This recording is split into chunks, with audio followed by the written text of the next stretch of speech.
Missiles continue to rain down on Ukrainian cities on the 13th day of the invasion, and Ukraine will attempt to evacuate civilians from 5 of the hardest hit cities under a humanitarian corridor agreed with Russia.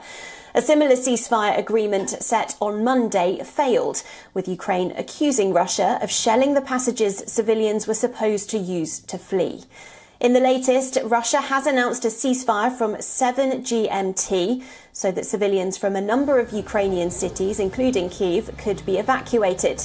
The Russian Defense Ministry confirmed the opening of humanitarian corridors so civilians can evacuate from the cities of Kyiv, Kharkiv, Sumy, Kharkiv, Mariupol and Irpin.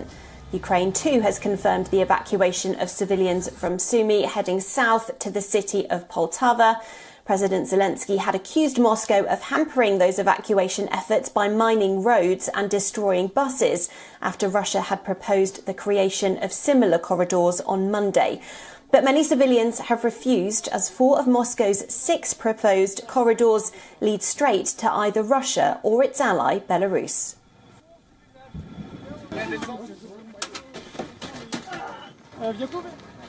Була домовленість про гуманітарні коридори. Чи спрацювала вона? Замість неї спрацювали російські танки, російські гради, російські міни. Вони навіть замінували дорогу, яку погоджували для підвезення продуктів і ліків для людей, для дітей.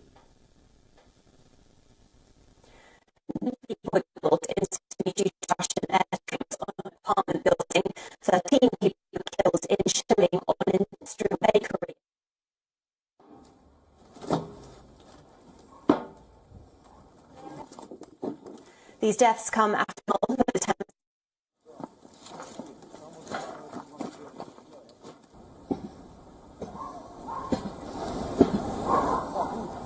Power in the southern port of Mariupol after 2 failed evacuation attempts there. The Red Cross says that refugees who tried to escape Mariupol using agreed escape routes were left stranded as the road they were directed towards was mined on Monday. Journalists also witnessed thousands of civilians on Monday fleeing the city of Irpin via an unofficial escape route and heading towards the capital. French President Emmanuel Macron slammed Moscow's evacuation routes, asking sarcastically why Ukrainians would want to seek refuge in Russia.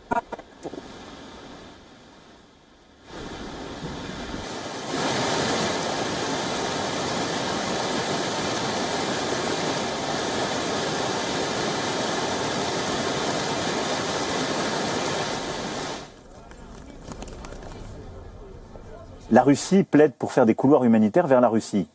Je ne connais pas beaucoup d'Ukrainiens qui ont envie d'aller se réfugier en Russie. C'est une hypocrisie. Et donc c'est un artefact de communication que je réprouve. Et les associations qui font un travail formidable, Acted, pour en citer une, la Croix-Rouge internationale et tant d'autres, vous diront que les couloirs humanitaires ne sont pas forcément les solutions qu'elles préfèrent.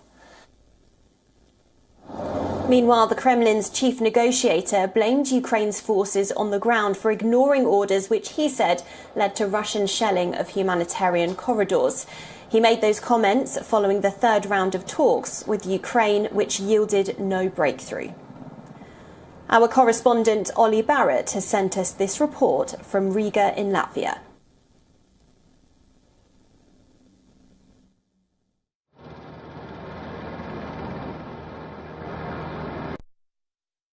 The diplomacy continues today here in Latvia. Justin Trudeau, the Canadian Prime Minister, is in town. He will be visiting Canadian troops who are stationed here in Latvia. We also have a visit from the NATO chief, Jens Stoltenberg. I'm sure we will hear NATO's solidarity and resolve stressed again.